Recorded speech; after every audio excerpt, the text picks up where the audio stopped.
السوت اناليسيز، عارف ان هي حاجه تبدو تقليديه والناس كتير بتعملها، ولكن او يعني اكيد سمعتوا عنها كتير. سمعتوا عنها الاول قبل كده ولا في حد ما يعرفهاش؟ سوت اناليسيز، السوت اناليسيز ده او تحليل اسمه سوت، اللي هو سترينثز، القوه، الضعف، الاوبورتيونيتي، الفرصه، الثريتس اللي هي التهديدات.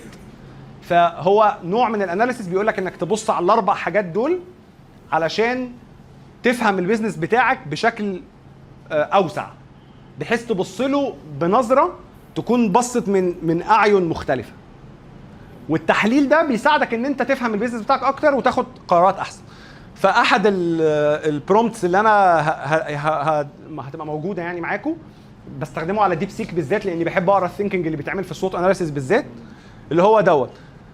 انا هقوله بسرعه علشان بس اوريكم ان هو طريقه البرومبتنج مختلفه، لان ده ثينكينج موديل. فانا كل بقوله انا عايز احسن صوت اناليسيس للبرودكت بتاعي اللي اسمه كذا.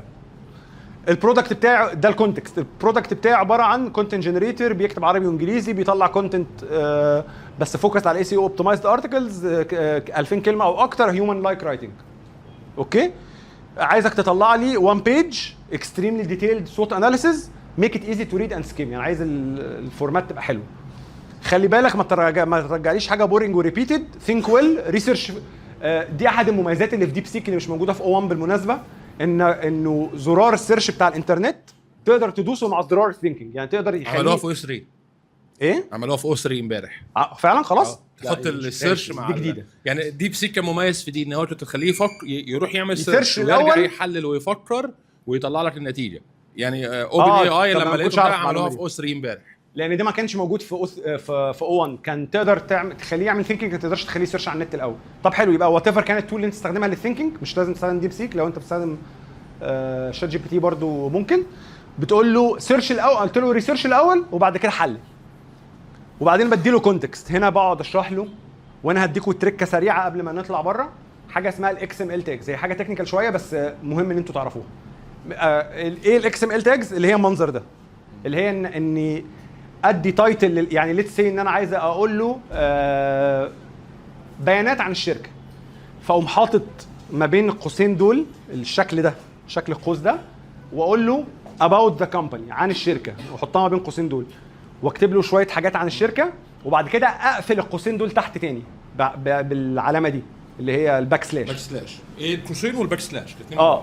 فحطه ما بين الاثنين تاجز دول، اقول له ده البادي والهيد والناس زي ستايل اتش تي ام ال بالظبط. فانا لما اديله معلومات احطها له جوه اكس ام ال تاجز. لما تيجي احنا اتعلمنا ان انا اديله انستراكشنز بشكل معين، هقول له انستراكشنز وبعدين هديله ستيبس مثلا، وبعد كده هقول له كونسترينز مثلا.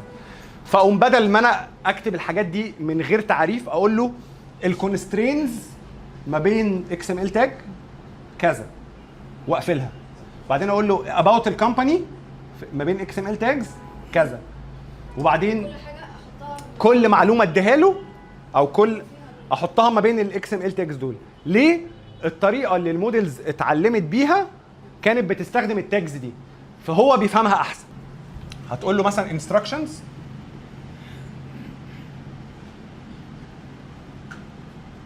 بعدين اديله الانستراكشنز هنا، بعدين اقفل الانستراكشنز. شايفين الباك سلاش اللي هي بعد دي اسمها اقفل الانستراكشن، ان انا اكتبها هي تاني وعليها علامه الباك سلاش، زي الاتش تي ام ال لو حد استخدم اتش تي ام ال قبل كده.